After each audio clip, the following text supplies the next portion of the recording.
Jesús ganó el perdón para todo el mundo, pero el diablo sigue persiguiéndome a mí, a todos, tratando que terminemos arrojados al infierno con él y los demonios. El diablo nunca termina de acusarnos, a nosotros pecadores de nacimiento, diciendo que no merecemos ser salvados y recibidos en el cielo. Él tiene un punto: no merecemos ser salvados a causa de nuestros pecados. Pero mantengamos la doctrina fundamental de la Biblia, la doctrina de la justificación, ante nosotros en todo momento.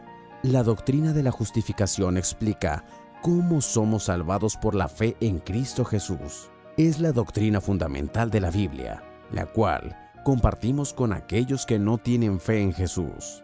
Justificación. La doctrina fundamental de la Biblia. Debería saber más sobre ello. Debería poder explicarlo.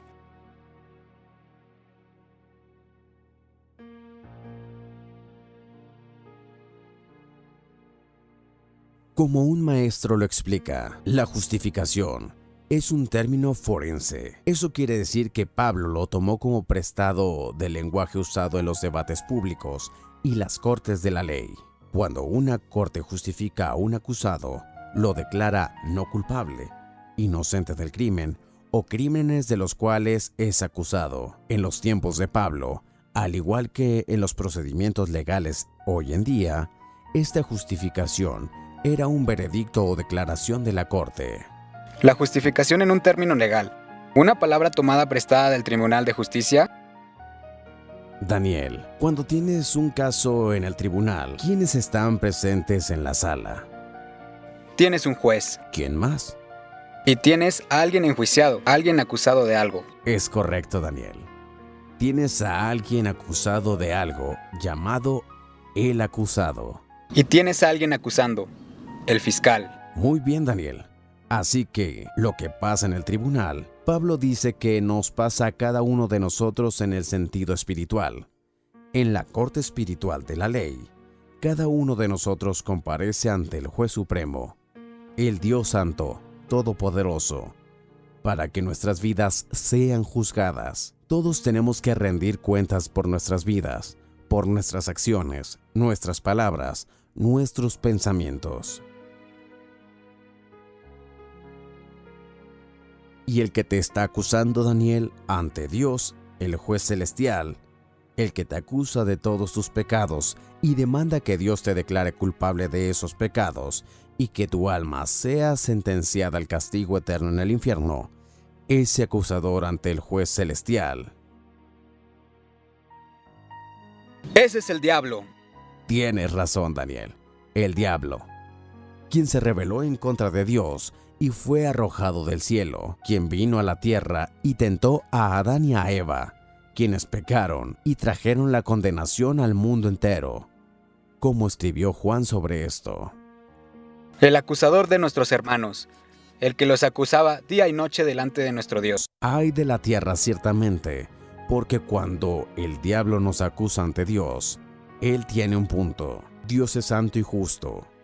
El estándar de Dios para cada persona en la tierra es la santidad, la perfección. Dios nos dice, seamos santos porque yo soy santo. Pedro 1:16. El diablo señala a Dios nuestros pecados de pensamiento, palabra y obra. Él señala nuestro pecado de hacer las cosas incorrectas vez tras vez. Y Él señala nuestros pecados de no hacer el bien que debemos de hacer. Nos acusa de todos nuestros pecados delante de Dios. El diablo tiene razón. Merecemos ser arrojados al infierno para el castigo eterno con Él. Merecemos ser declarados culpables ante Dios. Ese tiene que ser el lugar donde entra Jesús. Como dijimos cuando vimos la doctrina de la conversión. Cree en el Señor Jesús.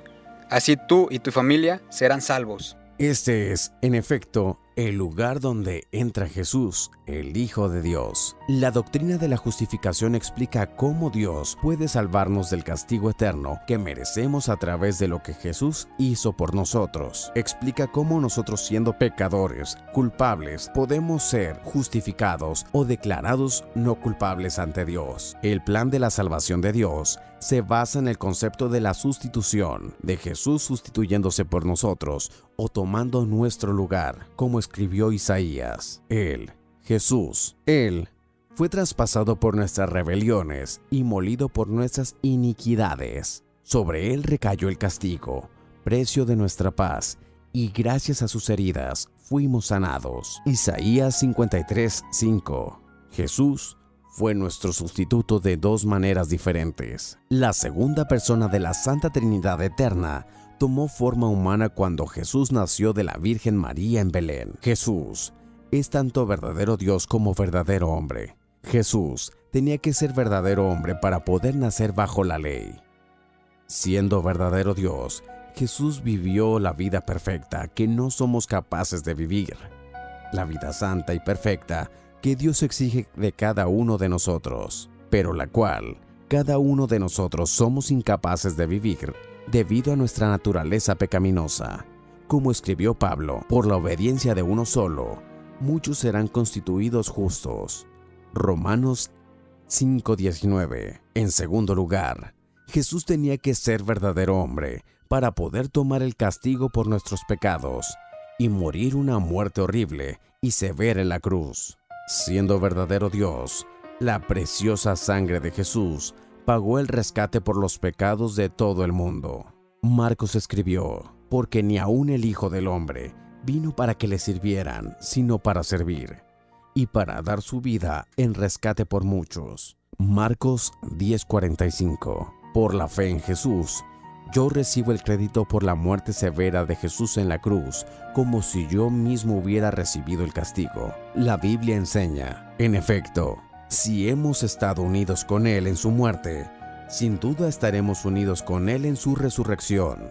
Romanos 6:5. La resurrección de Jesús de entre los muertos prueba que Dios el Padre aceptó la vida perfecta y muerte severa de Jesús como pago de los pecados del mundo. Como dice la Biblia, Él fue entregado a la muerte por nuestros pecados y resucitó por nuestra justificación.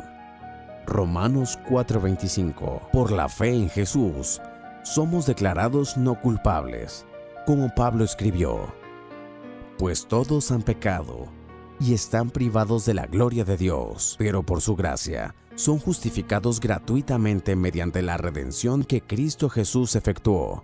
Romanos 3:23 y 24. Esta es la doctrina de la justificación. Como puedes ver, Daniel, la fe salvadora es un don que Dios nos da en su gran amor. No hacemos nada para merecerlo. No contribuimos en nada para ser salvos. Efesios 2:8 al 10. Porque por gracia ustedes han sido salvados mediante la fe. Esto no procede de ustedes, sino que es el regalo de Dios, no por obras, para que nadie se jacte. Con razón, la doctrina de la justificación es la doctrina fundamental de la Biblia. Explica cómo funciona el plan de salvación de Dios, cómo llegamos a ser salvos. Todos necesitan saber estas verdades, que todos han pecado y están privados de la gloria de Dios y que uno es justificado gratuitamente mediante la fe en Jesús. Ley y Evangelio. Como dice el pastor, necesito compartir estas verdades. Así que, Daniel, ¿a cuántas personas crees que podrías alcanzar con el mensaje del Evangelio? No a muchos, no a los suficientes.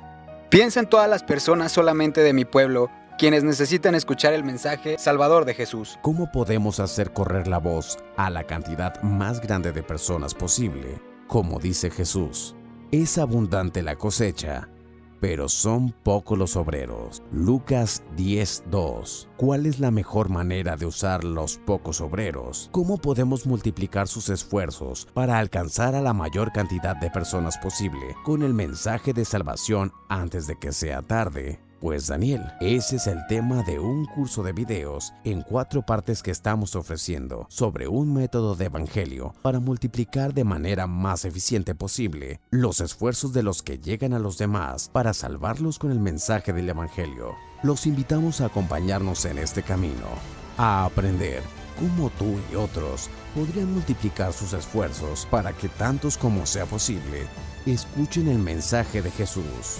Como el Padre me ha enviado a mí, así yo los envío a ustedes. Él te envía a multiplicar discípulos.